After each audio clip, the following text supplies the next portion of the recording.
साथी जिस रूट पर चल रहे हैं, संयुक्त किसान मोर्चा ने जो रूट तय किया है उसी पर रहिए, उससे अलग होने का कोई फायदा नहीं है। किसान शांतिमय तरीके से अगर इसे करेंगे तभी हम जीतेंगे। पिछले 2 महीने से पूरी देश और दुनिया कह रहे हैं, देखो इन किसानों की ताकत इनकी शांति है। शांति टूटी, हमारी ताकत टूटेगी। आप सबसे अनुरोध है, ये गणतंत्र दिवस है, गणतंत्र दिवस पे ऐसा कुछ ना हो जो गलत हो। जो साथी तोड़ के बैरिकेड आगे आ गए हैं उनसे अनुरोध है, चलिए आप जो कर चुके हैं वो ठीक है, अब कोई तोड़ फोड़ नहीं हो। कुछ ऐसा ना हो जो कि किसान आंदोलन को बदनाम करे। देश के किसान आंदोलन की पूरी इज्जत आपके हाथों में, ऐसा कुछ ना हो जिससे किसान आंदोलन को नुकसान हो। हाथ जोड़ के मेरी अपील है, व्यक्तिगत अपील है, संयुक्त किसान मोर्चा की तरफ से अपील है, किसान आंदोलन की तरफ से अपील है।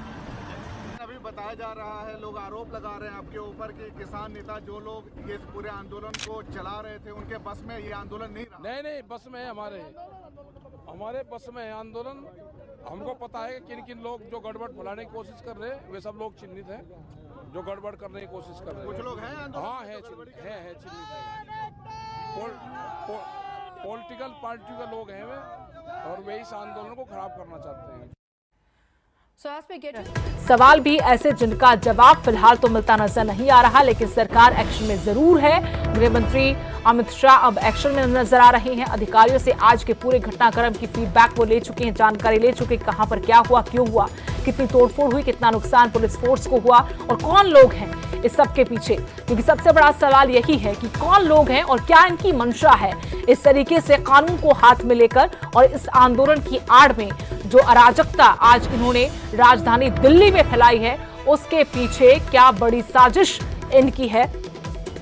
दिल्ली में जो कुछ हुआ है वो राष्ट्रीय शर्म का विषय जरूर है, लेकिन सवाल भी ऐसे कि जिनका जवाब किसान नेताओं को भी देना होगा और सरकार को भी देना होगा। साथ ही जिन लोगों ने इस घटनाक्रम को अंजाम दिया उनसे जरूर जवाब तलब किया जाएगा। इस बीच बड़ी खबर, दिल्ली बवाल के बाद फरीदाबाद में धारा 144 लागू कर दी गई है। हरियाणा में दिल्ली का असर शुरू हुआ और यहां हम पहले भी आपको बता रहे थे कि फरीदाबाद में झड़प हुई है, लाठीचार्ज तक पुलिस को करना पड़ा। और इस बवाल के बाद दिल्ली में जो हालात बने उनके बाद फरीदाबाद में धारा 144 लगा दी गई है। अब दिल्ली में जो हुआ उसका असर पड़ोसी राज्य हरियाणा पर भी दिखना शुरू हो गया है।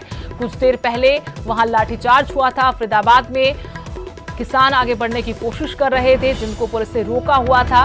इस बीच पुलिस ने लाठीचार्ज किया, लेकिन अब जानकारी ये आई है कि दिल्ली में जो बवाल हुआ और जो बॉर्डर पर तनातनी है, तनाव है, उस बीच में फरीदाबाद में धारा 144 लगा दी गई है। यानी राजधानी दिल्ली में हुए उपद्रव का असर अब हरियाणा पर। दिल्ली एनसीआर के बहुत सारे इलाके ऐसे हैं जहां पर आज रात 12 बजे तक के लिए इंटरनेट सेवाएं पूरी तरह से बंद कर दी गई हैं। हालात काबू में करने के लिए तमाम इंतजाम किए जा रहे हैं, एक्शन लिया जा रहा है। लेकिन फरीदाबाद में धारा 144 लागू की गई है ताकि यहां पर बवाल ना हो, दिल्ली का असर यहां ना दिखे। मेरे सहयोगी दीपक इस वक्त इसी खबर पर और जानकारी के साथ जुड़ गए हैं। दीपक, दिल्ली के बवाल के बाद फरीदाबाद में धारा 144 लगाई गई है, क्या जानकारी, क्या अपडेट है और क्या नौबत आन पड़ी कि यहां पर अब ऐसी सख्ती और प्रशासन किस तरह से अलर्ट पर है? देखिए, स्थिति ये है कि फरीदाबाद में जिला मजिस्ट्रेट है जो फरीदाबाद की भी है, इसमें धारा 124 लगाई है और साफ तौर पर कहा है कि जिस तरह के हालात फरीदाबाद में इस समय बने हुए हैं